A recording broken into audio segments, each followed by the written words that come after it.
Shalom, everyone. This is part 4 of an ongoing series on metempsychosis. And in this video, we're going to speak on metempsychosis as it is found in Talmud Babli, or the Babylonian Talmud. Now, up to this point in the previous videos, I have demonstrated and shown the proofs and seals for metempsychosis in the Bible. And this is really important because there are many pastors and rabbanon and scholars that if you were to ask them, or if you were to go online, you will see that many of the leading scholars and pastors and rabbanon and leaders of both Christianity and Judaism will tell you, well, there are no explicit references to metempsychosis in the Bible or in the Talmudim. The only explicit references that we have to metempsychosis is found in the esoteric HaQabbalah vis-a-vis Sefer HaZohar. Of course, this is furthest from the truth. These statements by the leading scholars and pastors and rabbanon is a blatant display of ignorance on their part, and this is really, really sad, because as you should be able to understand by now from seeing my previous videos, I have already given explicit references to metempsychosis in the Bible. Even more lamentable is that there are many rabbanon that will say that there are no explicit references to the Talmud, just as there are no explicit references to it in the Bible. But there are references to metempsychosis, explicit and implicit, in the Talmudim. And it is also sad that even in a lot of Kabbalistic literature, there's hardly any mention of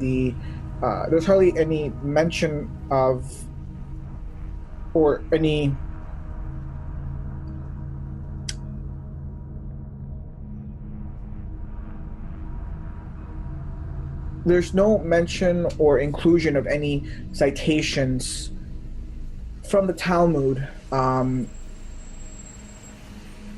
indicating metempsychosis, which is rather strange because it is many Kabbalists who propose statements to the effect that, the Talmudim encodes many supernal mysteries, such that you will only find in the esoteric Kabbalah. And yet, there aren't any Talmudic citations in esoteric Kabbalistic literature that demonstrate metempsychosis. So all in all, the point here is that it is very, very sad that there is a profound ignorance on this matter in both Judaism and Christianity. Again, it is only the elite and initiated amongst the Jews that hold all of this knowledge and wisdom in possession and in secret, and it has been the case for thousands of years. But now that we are in the last generation, the chief sages, Kabbalists, and magicians such as myself have been sent forth to release this knowledge and wisdom and teachings. So we will begin in Talmud Babli here, and I'm going to provide one explicit reference to metempsychosis, which will demonstrate and prove once and for all that indeed there are explicit references to metempsychosis both in the Bible and in the Talmudim, unbeknownst to many ignorant scholars, pseudo-theologians, Rabbanon, and Christians. So, we begin in Tractate Shabbath, folio 151b, where I have provided my English translation of the underlying Aramaic and Hebrew. In fact, in all of my videos, I give and provide my personal English translations of the underlying Aramaic and Hebrew, whether it be of, the Zohar or the Talmudim or the Bible. And this is important because as many leading scholarly Rabbanon and Jews, who are fluent in Hebrew will state that there are many English translations that are provided of ancient Jewish texts are usually pretty bad. unless they are well-funded translations by leading, Jewish scholars and Rabbanan. Sometimes that's not always the case. And moreover, the Hebrew language is polysemous in nature, and it is a supernatural language. So one English translation is simply not sufficient to give the holistic meaning of ancient Hebrew.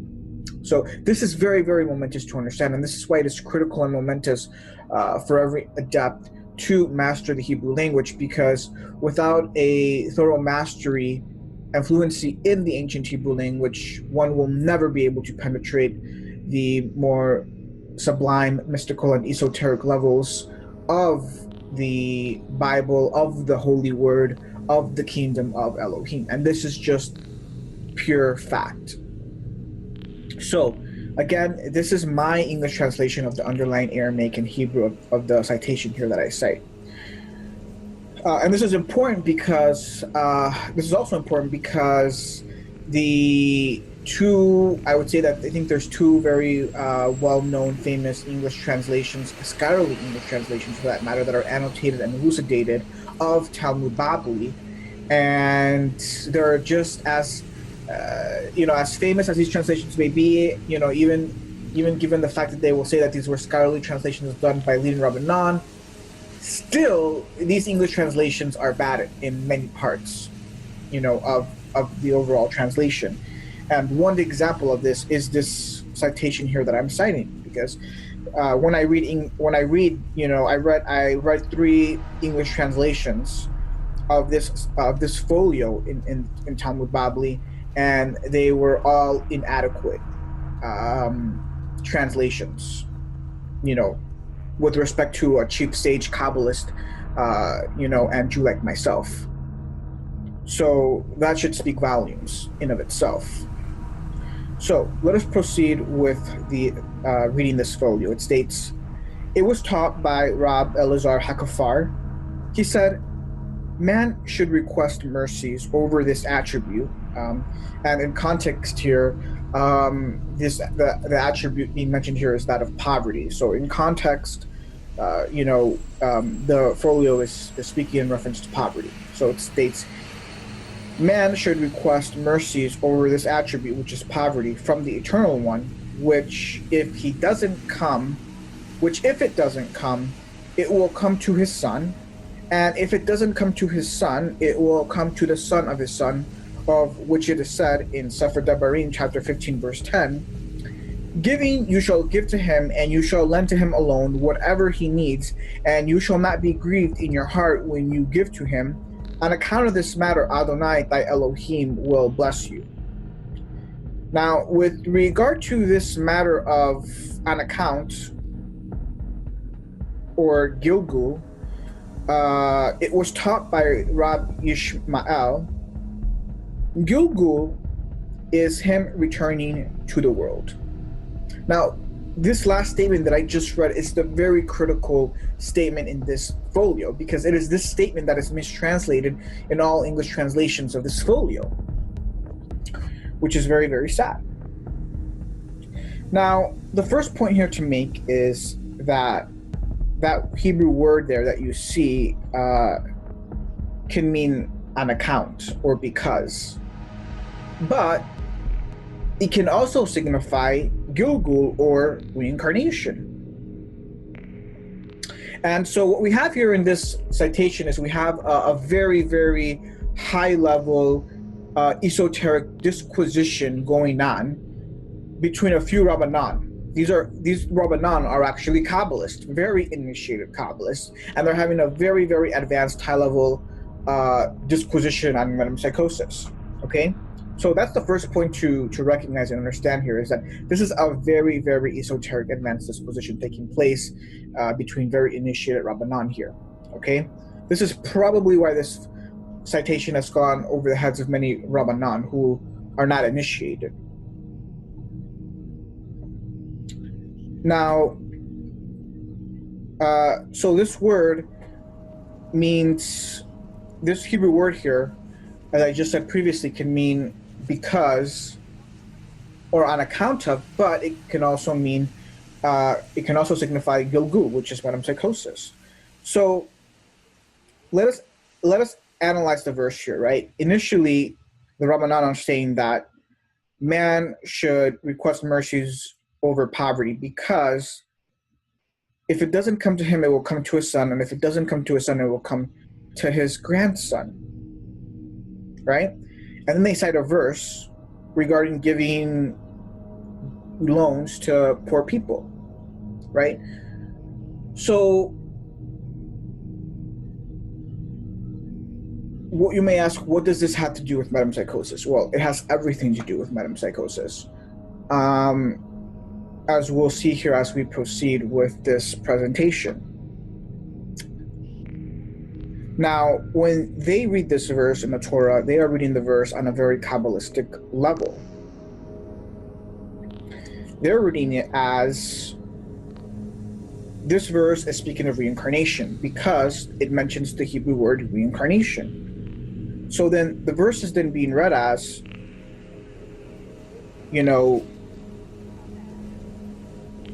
when you see a poor man, you should be quick to be able to provide him a loan and give him money and give him charity, because it may just be that in a previous life you were a very stingy, parsimonious individual. And now you have come again into this world, you have reincarnated in order to atone for this major sin that possessed you in a previous life. They also read the last part of the verse Kabbalistically, because the last part of the verse says, Adonai will bless you according to thy works and what your hand gives. Thus, they're reading the last verse as reincarnation is a matter. That is, reincarnation, this matter of reincarnation is a function of thy works and what your hands gave in previous lives.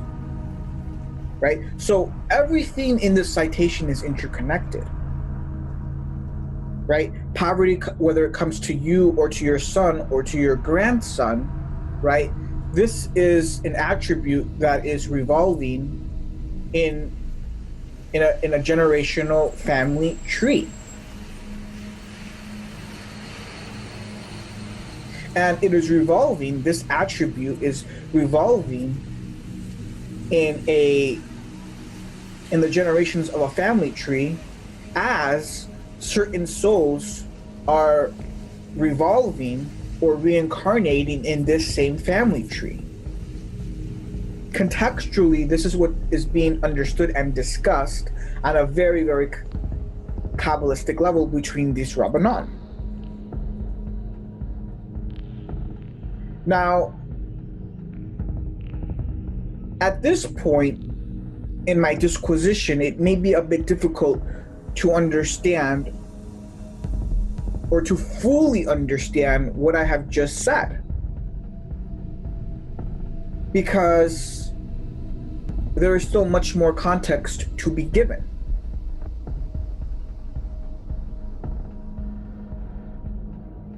Right? You have to understand that these Rabbanan are very intelligent, highly initiated in the Kabbalah, in the esoteric Kabbalah, right? So a Jewish layman, let alone a very ignorant Christian layman, is not going to be able to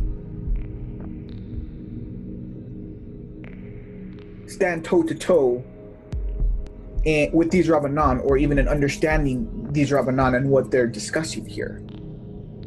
But as I said previously, there's much more context that needs to be given here. And so now we're going to proceed with that additional context that will aid ye in further understanding holistically what is being discussed in this folio. So with that said, we then proceed now to a very special verse. It's one of my favorite verses in Sefer Bereshith.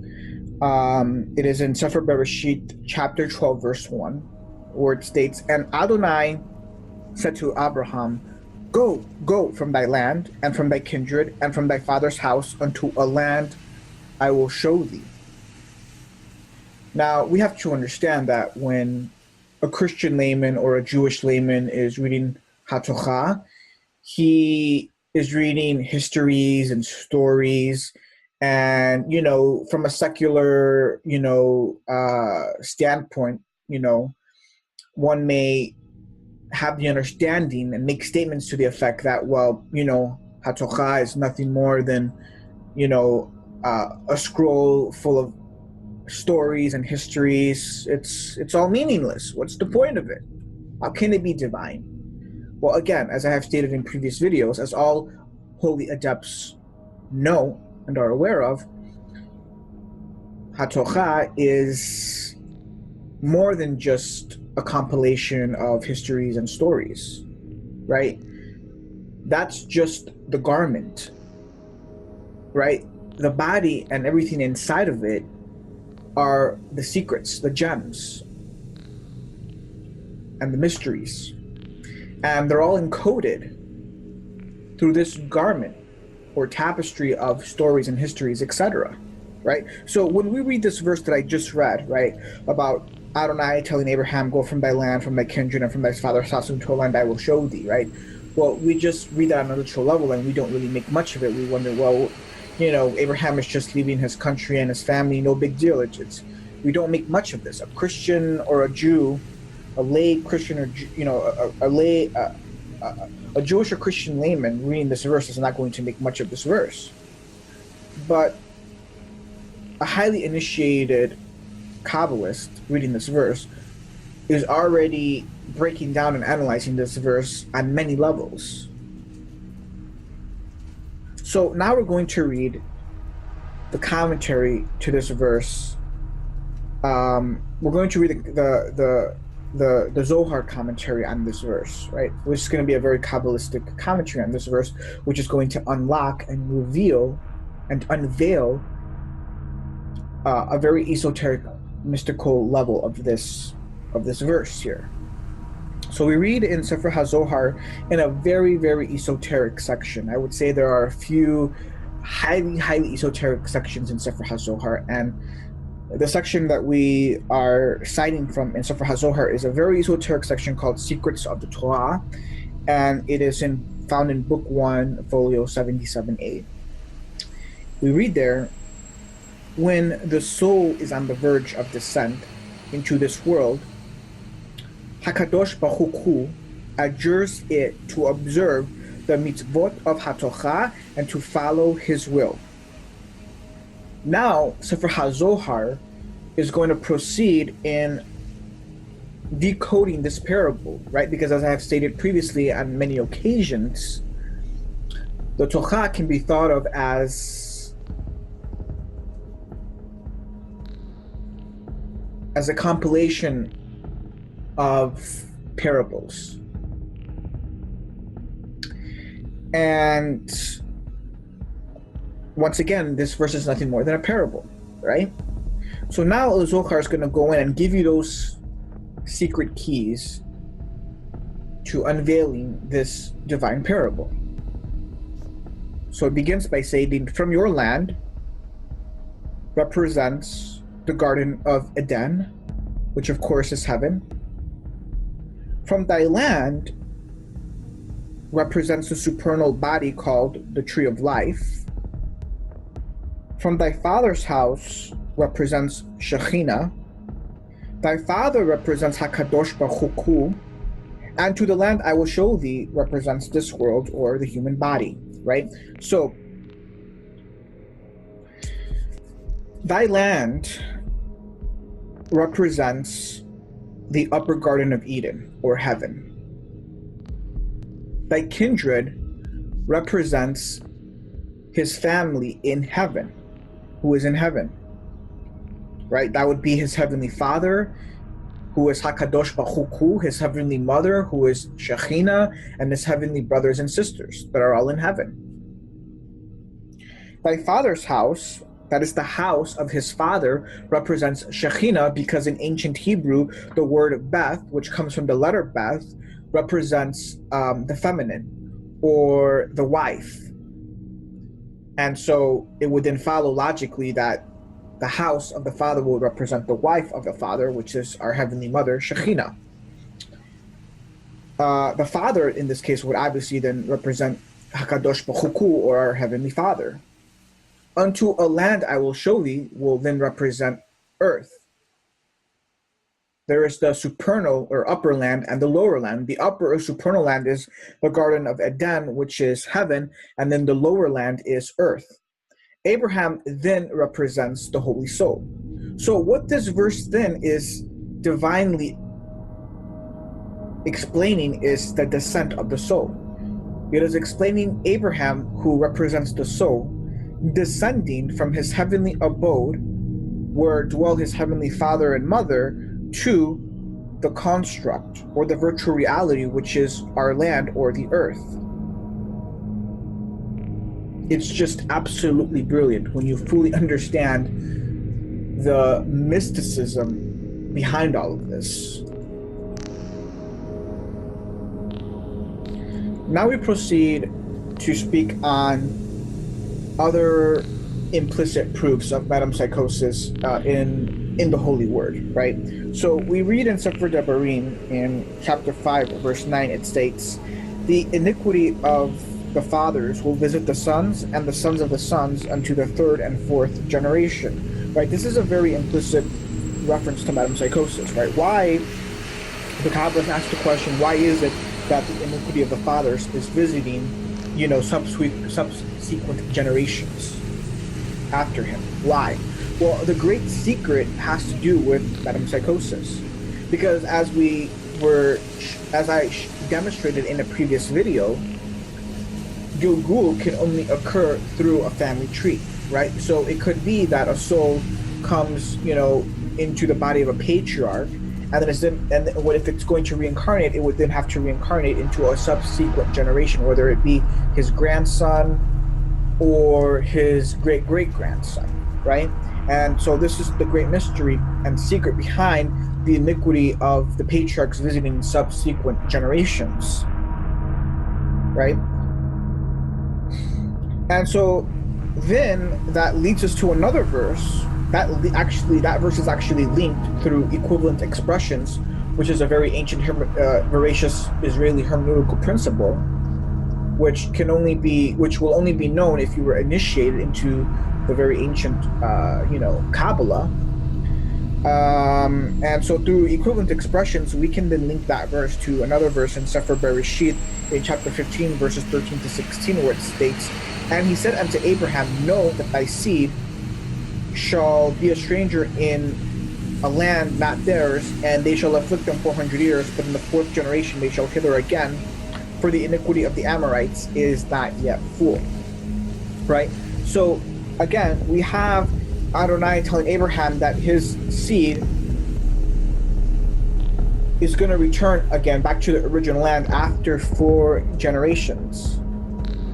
Or in the fourth generation they're going to return again, right?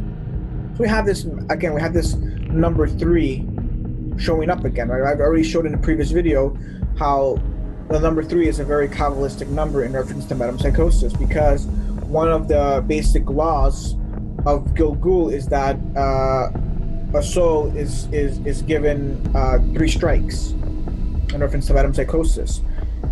And so what we have here in this verse is, on a Kabbalistic level, as we already know, that Abraham represents the soul, and the land can represent the earth or the body, right? He's basically saying, hey, Abraham, in the 4th generation, you will be returning again to earth.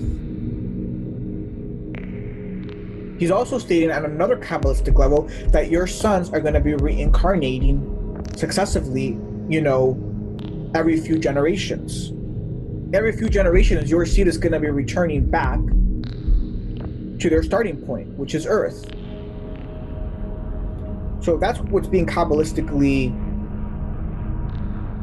stated in that verse, which again is linked to the previous verse of the iniquity of the fathers visiting subsequent generations. Why is it visiting subsequent generations? Because that soul of that father is reincarnating in subsequent generations. And why is it visiting him in a subsequent generation? Because that's his way of atoning for that sin. Do you understand? So it should be understood that if I'm first generation, if I'm the patriarch and I'm first generation, right? The verse is then saying that my iniquity will be visiting subsequent generations. Why? Because it should be understood by those who are initiated into this esoteric doctrine that I will be reincarnating in a subsequent generation, and my iniquity from my previous reincarnation will be visiting me for the purpose and effect of atonement.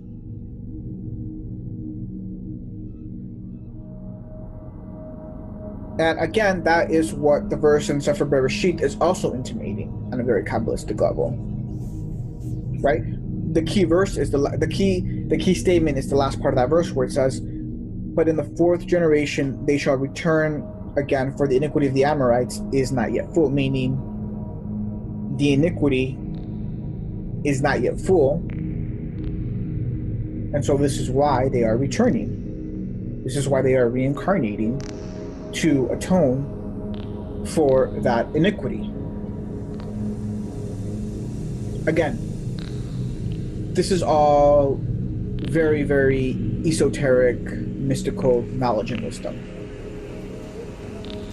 All esoteric, mystical knowledge and wisdom that has been concealed for thousands of years for most of the Jews and most definitely all of the Christians. But it is now being revealed in this last generation for everyone, for all the children of Elohim, to be more specific. So now with this additional context, you should now be able to understand that citation that I provided in the first part of this presentation from Talmud Babli. So now you can rewatch this video again, reading that citation in Talmud Babli, and now you should have a much better understanding of it.